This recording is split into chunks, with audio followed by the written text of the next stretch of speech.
Here's how the major party leaders spent day 34 of this election campaign. Conservative Party leader Andrew Scheer was in Manitoba.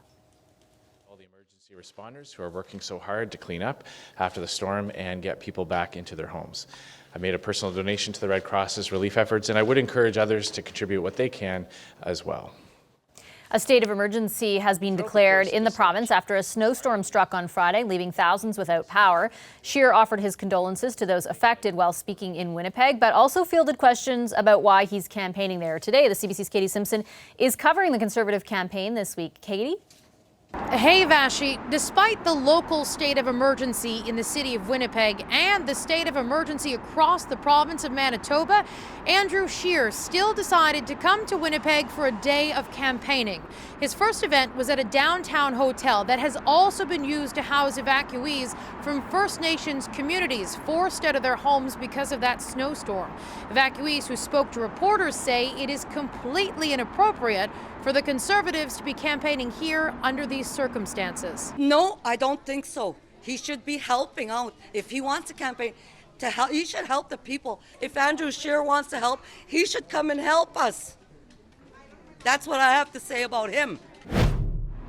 Scheer defended his decision, saying he made a personal donation to the Red Cross, though he wouldn't say how much, nor would he say when he actually made the donation. It was a personal donation, and we don't want to disrupt the work that the Red Cross and other relief agencies are doing. We want to highlight the good work they're doing and support it. NDP leader Jagmeet Singh says he changed his plan to visit Manitoba given the emergency situation, adding that people here need to be focused on their own safety. Vashi. Thanks, Katie. The CBC's Katie Simpson reporting on the Conservative campaign for us. Liberal leader Justin Trudeau, meanwhile, was in the heart of Canada's manufacturing sector today. So when our neighbors to the south said they wanted to rip up NAFTA, we promised we would have your back. And you know what? We got the job done. Trudeau touted his government's ability to secure a new NAFTA deal, arguing his opponents would either scrap that deal or put it in jeopardy. He was making the plea in Windsor, Ontario this morning before traveling up the 401 to London, eventually ending in the community of Manheim, Ontario. He also faced many questions on the possibility of a minority government scenario and working with other parties. The CBC's Salima Shivji is covering the Liberals this week and has more. Salima? Hey Vashi, cuts, cuts, cuts. Oh, have I mentioned cuts? That's pretty much Justin Trudeau today, and repeating that message over and over again that he wants voters to hear here in battleground Ontario. But this week it's very heavily mixed in with a secondary front of attack, targeting the NDP, whose surge in support is eating into the Liberal vote that the Justin Trudeau needs to get back into government. Now, he is using that message, really talking about the need for a progressive government, not a progressive opposition. And he is really refusing to entertain even the idea of a coalition, perhaps worried that that could suggest defeat. I'm campaigning hard to stop Conservative cuts and elect a progressive government. A stock line that you'll be hearing a lot more of this week from Justin Trudeau. And there's also this call to strategic voting without labeling it as such, basically suggesting that voting for the NDP is a waste because they're not in a position to stop the Conservatives, only the Liberals can. A cynical move, perhaps, but Justin Trudeau feels like it could bring voters on side as time is sort of running out on him. Vashi.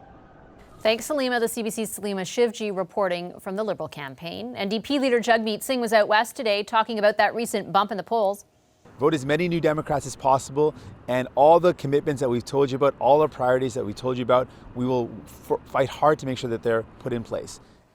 Like Trudeau, Singh also faced questions about forming a coalition after Election Day. He was on Granville Island in Vancouver. The CBC's Hannah Thibodeau is covering the NDP's campaign. Hannah?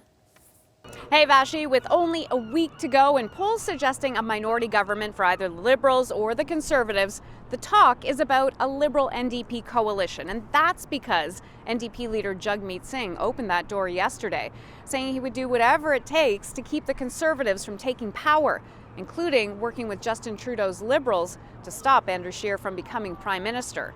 But today, Singh didn't seem keen to discuss it any further. My focus is not on a coalition. My focus is on this. If you vote New Democrat, you're going to get someone on your side, and everything that you want, you'll have someone who's going to fight to make it happen. And Singh refused to say whether he would insist on NDP cabinet ministers in a coalition scenario. He was clear, though, when talking about the NAFTA deal, and that's because Trudeau took a shot at the NDP leader, saying Singh would rip up the deal. Well, Singh said Trudeau's lying, that the NDP only want to improve the environmental protections in NAFTA before it's ratified. Vashi. Thanks, Hannah. The CBC's Hannah Thibodeau reporting on the NDP's campaign. Green Party leader Elizabeth May took the day off to spend Thanksgiving Monday with her family. People's Party of Canada leader Maxime Bernier was campaigning in his home riding in Quebec.